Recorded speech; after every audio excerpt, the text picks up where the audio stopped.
Poor planners react when it's too late. The best planners ensure bottlenecks don't even happen in the first place. With different people and teams to manage across constantly changing tasks, how do you ensure that you remain in control? The answer: Powerproject's powerful resourcing feature included as standard. Let's have a look. So here we have my group of site tasks and my resource table with different resources listed in it. On the left hand side in the project view, I've got my group of resources, and all we do to assign a resource to a task is we drag and drop and allocate that resource onto a task. We can have as many as we like, and there are these descendant bars that sit underneath that represent those resources. We can then decide how many that we would like to carry out that task, and the histograms below get built up to visually show us all of our allocations. So with this histogram here, I'm looking at all of my site resources and subcontractors in a stacked histogram. We can see the number of hours everyone's doing, and we can also see the allocations that we have each week.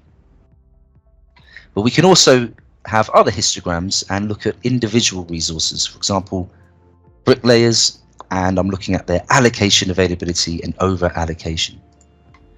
As part of the settings and properties of my bricklayers, I have it down as 3 that are available at any one time. Something that's great about Powerproject is that we're able to look at our over-under allocations. So if I allocate a bricklayer to this task and say that we need 2 on there, we're now able to see straight away that we're over allocated during this slice of time for bricklayers. And we can look at this information in lots of different ways. We can have it sliced and diced to show us it in a different view. So for example, if I go to task by resource, I'm able to see all the tasks broken down by resource. So bricklayers are doing these tasks, the carpenters are doing these tasks during those periods of time. I've now got the ability to move things around based on my resources. So if I move that task to there, we can carry that out, and we're within our resource availability. Something else that's really useful is that we can allocate a group of resources to a task, and at this early stage of planning, we're saying that there's a demand for subcontractors on this task.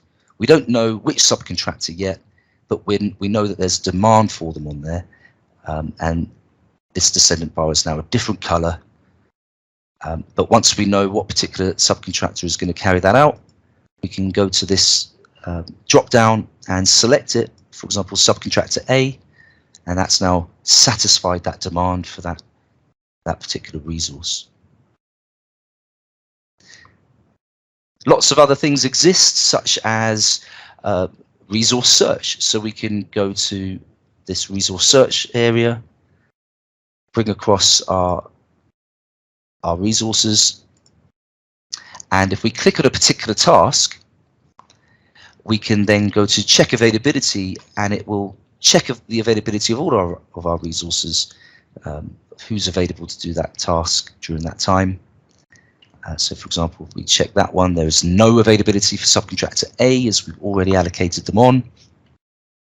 And for this task here, we've got full availability. So I can now allocate a roofer, for example, assign the roofer to that task, and there we go.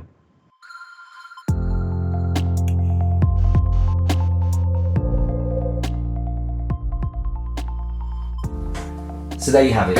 Powerproject's powerful resourcing functionality included as standard.